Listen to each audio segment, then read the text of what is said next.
Hay un momento en la vida de algunas personas en que todo lo que creían saber se reorganiza en segundos. No de manera dramática. No con gritos ni con música de fondo. Solo con la pantalla de un teléfono iluminando una habitación oscura, y un mensaje que no era para los ojos de quien lo leyó, y el silencio que sigue cuando el cuerpo entiende algo antes que la mente. Daniela Vargas tenía 34 años, 8 años de matrimonio, 2 hijos y la certeza de que conocía a su esposo. Esa certeza duró hasta un martes de octubre a las 11:47 de la noche. Lo que hizo después de ese martes no fue lo que Marco esperaba. No fue una escena. No fueron gritos. No fue el tipo de reacción que él habría podido manejar, negociar o reencuadrar a su favor. Fue algo mucho más difícil de enfrentar. Un plan. 11:47 de la noche. El teléfono de Marco estaba sobre la mesita de noche, del lado de ella. No intencionalmente, él lo había dejado ahí al cargador antes de dormirse, con esa costumbre de los que dan por sentado que el espacio compartido no requiere cuidado. Daniela estaba leyendo cuando la pantalla se iluminó con un mensaje.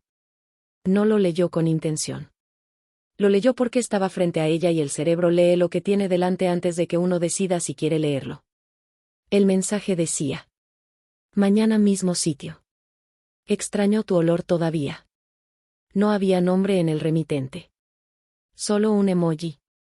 Un emoji que Marco había elegido para identificar a esa persona en sus contactos, para que si alguien miraba el teléfono, no hubiera nombre que explicar. Daniela miró el mensaje durante exactamente 4 segundos. Después puso el teléfono de vuelta sobre la mesita. Exactamente como estaba. Con la pantalla hacia abajo. Marco dormía a su lado con esa respiración regular de los que duermen sin culpa o con demasiada práctica en ignorarla. Daniela apagó su lámpara. Se quedó en la oscuridad con los ojos abiertos durante 3 horas. No lloró esa noche. Eso vendría después. Esa noche solo pensó. Lo que pensó en esas 3 horas. Pensó en los 8 años. No en abstracto, en concreto. En las fechas, en los momentos, en las cosas que había construido junto a Marco y que ahora tenía que ver de otra manera, como cuando cambias el ángulo de una fotografía y lo que parecía una imagen linda revela algo diferente. El viaje a Cartagena del año pasado donde él había estado distraído y ella había pensado que era el trabajo. Las noches en que llegaba tarde con esa excusa siempre ligeramente vaga. Las veces que salía a llamar al balcón, algo que nunca había hecho antes del año anterior. Pensó en sus hijos. Valentina, de 6 años.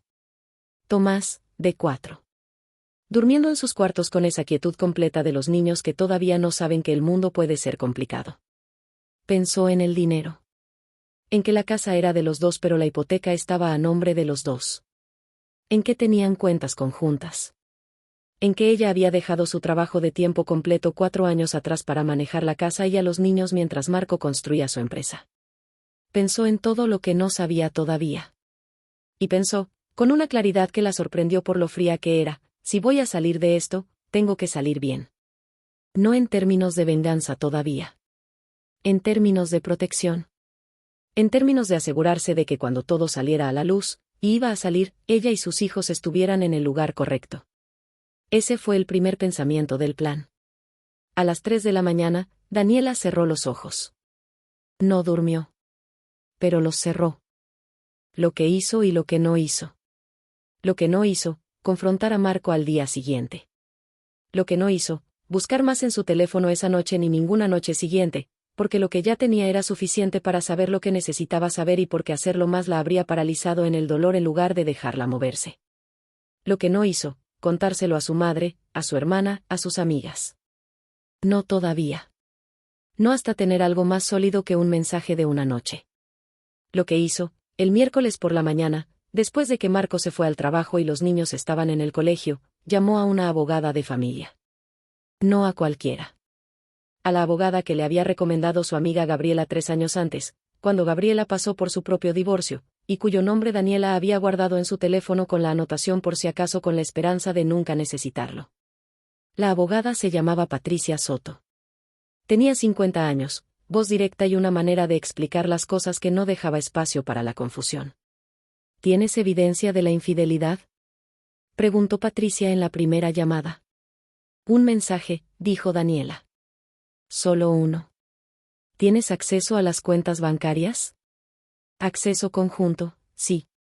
¿Hay bienes a nombre de los dos? La casa. Un carro. Los ahorros. Bien, dijo Patricia. No hagas nada todavía. No muevas dinero, no confrontes, no cambies ningún patrón de comportamiento. Necesito que me cuentes todo con calma y que empecemos a entender qué tienes y qué necesitas. Daniela contó todo con calma. Y empezaron. Los 15 días. En los primeros 15 días después del martes, Daniela aprendió cosas que no había querido aprender. Aprendió que los divorcios cuando hay hijos menores tienen una lógica específica que no siempre coincide con la lógica emocional, que lo que uno siente que merece y lo que la ley establece son dos cosas distintas, y que entender la segunda era la única manera de conseguir la primera. Aprendió que 8 años de matrimonio con un régimen de sociedad conyugal significaba que la mitad de lo que existía era legalmente suyo, independientemente de quién lo había generado. Aprendió que su decisión de dejar el trabajo 4 años atrás, que en su momento fue una elección consciente y de mutuo acuerdo, tenía implicaciones en términos de lo que podía reclamar en términos de compensación. Y aprendió, también, que no debía confrontar todavía. Que el momento de la confrontación debía ser elegido, no reactivo. Que la diferencia entre reaccionar y actuar era la diferencia entre salir con lo justo y salir con lo que merecía. Esos 15 días, Daniela fue a la oficina de Patricia 3 veces. El resto del tiempo fue a buscar a sus hijos al colegio, preparó la cena, respondió los mensajes de Marco con la normalidad de siempre, durmió en la misma cama con la misma distancia de siempre, y por las noches, cuando la casa estaba en silencio, revisaba los documentos que Patricia le enviaba y los leía con la atención de alguien que está estudiando el mapa de un territorio que va a tener que cruzar. Marco no notó nada. Eso también le dijo algo a Daniela.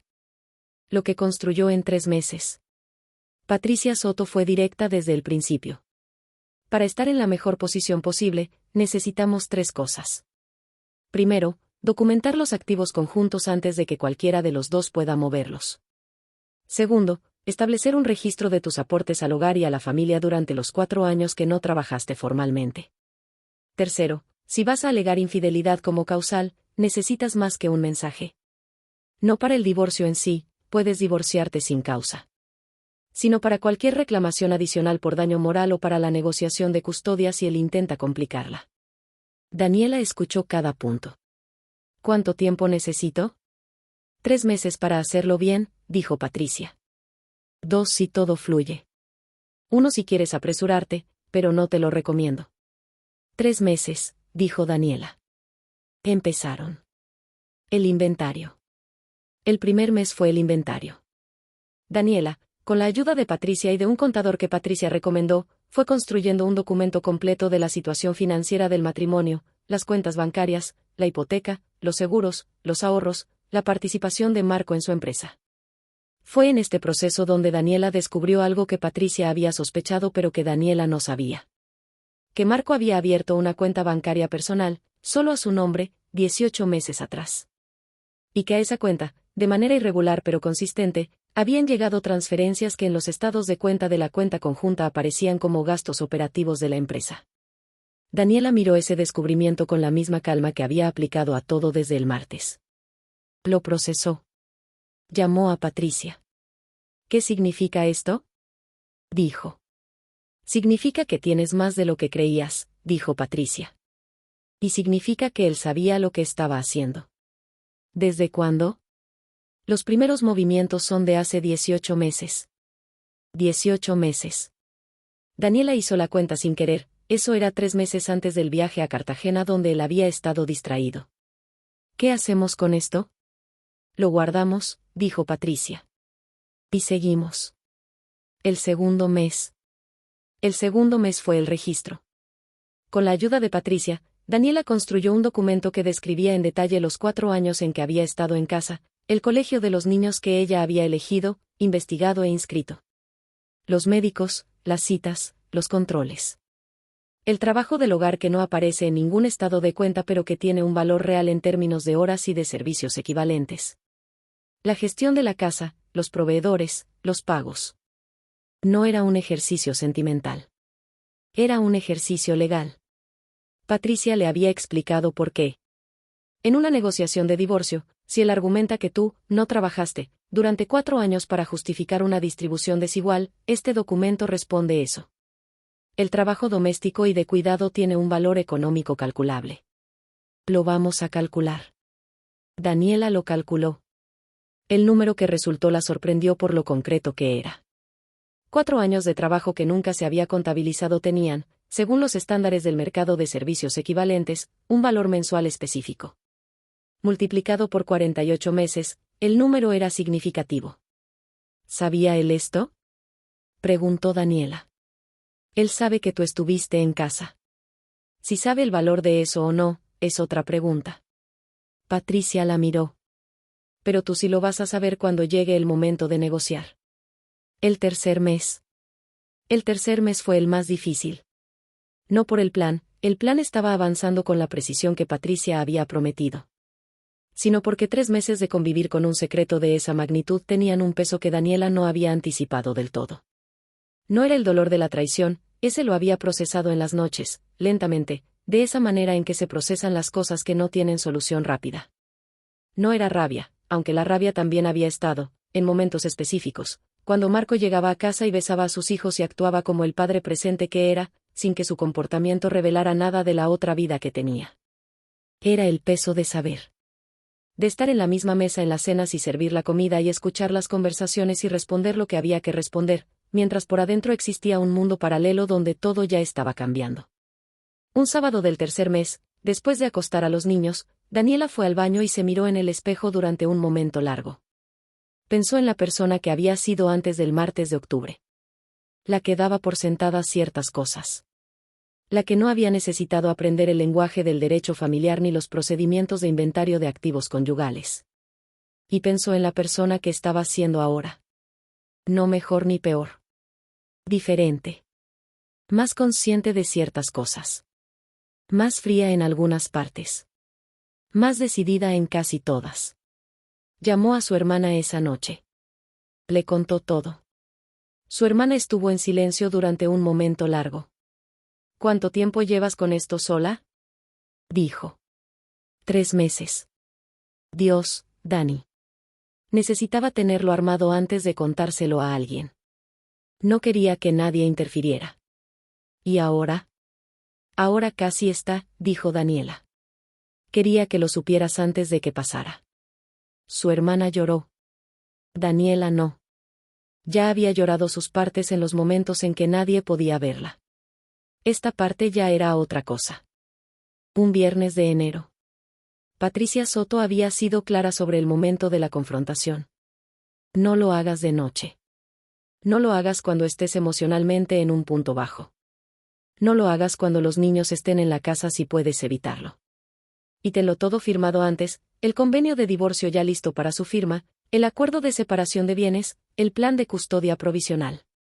Que cuando llegues a esa conversación, ya no haya nada que negociar. Solo que firme. Daniela eligió un viernes de enero. Los niños estaban en casa de su madre, que sabía lo que iba a pasar y que había ofrecido quedarse con ellos el fin de semana. Patricia había preparado los documentos durante la semana anterior. Daniela los había leído 3 veces.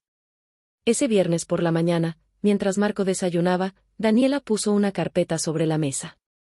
Necesito que leas esto, dijo. Marco miró la carpeta. Miró a Daniela. Leyó algo en su cara que claramente no esperaba leer, porque tardó un momento antes de extender la mano. Abrió la carpeta. El primer documento era el convenio de divorcio. Marco levantó la vista. ¿Qué es esto? Lo que dice que es, dijo Daniela. Daniela. Hay más páginas, dijo ella. Lee todo antes de decir cualquier cosa. Marco leyó. Fue un proceso largo. Daniela se sirvió un café, fue a la sala, se sentó en el sofá y esperó. No con ansiedad, con la calma específica de quien ya tomó todas las decisiones que había que tomar y ahora solo necesita que la otra parte las reciba. 15 minutos después, Marco apareció en la sala con la carpeta en la mano y una expresión que Daniela nunca le había visto antes. No era rabia. Era algo más parecido al miedo. ¿Cuánto tiempo llevas sabiendo? 3 meses. ¿Por qué no me dijiste antes? Daniela lo miró. porque si te lo decía antes, esto habría sido diferente. Y yo necesitaba que fuera así. Marco miró la carpeta. Hay cosas aquí que son exactamente lo que corresponde legalmente, dijo Daniela. Patricia Soto puede explicarte cualquier punto que no entiendas. Su número está en la última página. ¿Tienes abogada? Desde el día después del martes en que leí el mensaje en tu teléfono. Marco se quedó en silencio.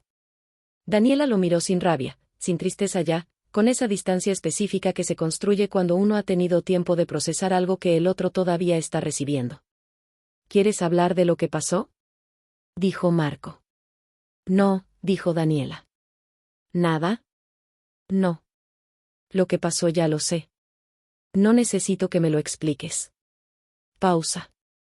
Lo que necesito es que firmes. Lo que siguió en las siguientes horas. Marco no firmó ese viernes. Patricia había anticipado eso. Va a necesitar su propio abogado, le había dicho. Dale el fin de semana. El lunes probable que llame. El lunes llamó. Su abogado revisó los documentos. Hizo algunas objeciones sobre puntos específicos. Patricia respondió cada objeción con documentación. El proceso duró 3 semanas más. En esas 3 semanas, Marco intentó varias cosas. Intentó la conversación emocional: Daniela, podemos hablar de esto, podemos intentarlo de nuevo, por los niños. Daniela respondió que por los niños era exactamente por lo que había preparado un plan de custodia que protegía la relación de ellos con su padre, y que ese plan estaba en la carpeta.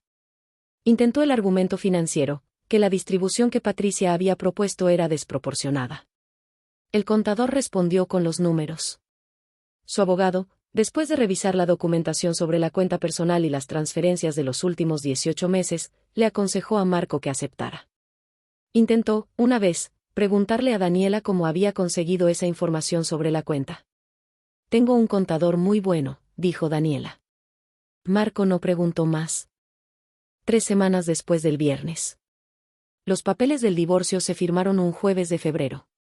En la oficina de Patricia Soto, con los 2 abogados presentes, con Daniela sentada frente a Marco por primera vez desde el viernes en un contexto formal. El acuerdo incluía la casa para Daniela hasta que los niños terminaran el colegio, en cuyo punto se vendería y se distribuiría según lo acordado. Custodia compartida con los niños viviendo principalmente con Daniela y fines de semana alternos con Marco. Una pensión de alimentos calculada según los ingresos reales de Marco, incluyendo su participación en la empresa. Una compensación por los 4 años de trabajo en el hogar, calculada según el documento que Daniela y el contador habían preparado. Y una cláusula sobre la cuenta personal de Marco y las transferencias de los últimos 18 meses que su abogado había finalmente aceptado incluir después de entender que la alternativa era un proceso judicial más largo y más costoso. Marco firmó. Daniela firmó. Patricia firmó como testigo. Cuando salieron de la oficina, Marco se detuvo en la puerta. ¿Estás bien?, dijo. Daniela lo pensó un momento. Voy a estar bien, dijo. Que no es lo mismo pero también es la verdad. Marco asintió. Lo siento, dijo. Daniela lo miró. Pensó en decir muchas cosas. Pensó en los 8 años. En los niños. En el martes de octubre. En las 3 horas de oscuridad. En los 3 meses de construir en silencio lo que nadie más veía. Ya sé, dijo. Y se fue. Parte 6, el karma. No hubo un momento dramático de karma. Eso también hay que decirlo, porque las historias que prometen karma espectacular mienten. Lo que hubo fue esto. La mujer con quien Marco había tenido la relación, cuyo nombre Daniela había descubierto eventualmente pero que decidió no importarle, terminó con Marco 3 meses después de que se firmaran los papeles. No porque Daniela hubiera hecho algo, sino porque Marco, sin la estructura de su matrimonio y con su situación financiera ahora más ajustada, era una persona diferente a la que esa mujer había conocido. La relación que había existido en paralelo a la vida de Marco no sobrevivió a convertirse en la vida principal de Marco. Marco se lo contó a su hermano, que se lo contó a alguien, que eventualmente llegó a oídos de Daniela. Daniela lo procesó con la misma calma con que había procesado todo desde octubre. No sintió satisfacción. No sintió tristeza adicional. Sintió algo más parecido a la confirmación de algo que ya sabía, que las cosas construidas sobre mentiras tienen una vida útil específica. Lo que sí sintió, y esto lo pensó una noche de abril mientras sus hijos dormían y el apartamento nuevo olía todavía a pintura fresca y a comienzo, fue algo parecido a la ligereza. El tipo de ligereza que tiene el cuerpo cuando suelta algo que llevaba demasiado tiempo cargando. El apartamento de Daniela en el barrio Laureles tenía 3 habitaciones, una cocina con buena luz y una terraza pequeña donde los niños habían insistido en poner una mesa para desayunar afuera cuando hacía sol. Valentina tenía 7 años ahora y había desarrollado una opinión muy fuerte sobre el color de las paredes de su cuarto. Tomás tenía 5 y había decidido que quería aprender a cocinar, lo que en la práctica significaba que los sábados por la mañana la cocina terminaba con harina en lugares inexplicables. Daniela había retomado su trabajo. No el mismo de antes, ese mundo había cambiado en 4 años y ella también. Sino uno nuevo, en una empresa más pequeña, con horarios que podía negociar para estar con sus hijos en los momentos que importaban. Un sábado de mayo, mientras los niños desayunaban en la terraza, Daniela tomó su café y miró el barrio desde arriba. Pensó en el martes de octubre. En las 3 horas de oscuridad. En el miércoles por la mañana cuando llamó a Patricia sin saber del todo que estaba empezando. En los 3 meses de construir en silencio. Pensó en que nada de lo que había hecho había sido por venganza, exactamente. Había sido por protección. Por sus hijos. Por asegurarse de salir del lugar correcto cuando todo saliera a la luz. Que eso resultara también devastador para Marco era una consecuencia de sus propias decisiones, no del plan de Daniela. Eso también era una diferencia que importaba. «Mamá, ¿me alcanzas la mermelada?», dijo Valentina desde la terraza. Daniela tomó la mermelada. Fue a la terraza. Se sentó con sus hijos en el sol de mayo. Y pensó, esto es lo que construí. Esto es lo que quedó. No perfecto. No sin cicatrices.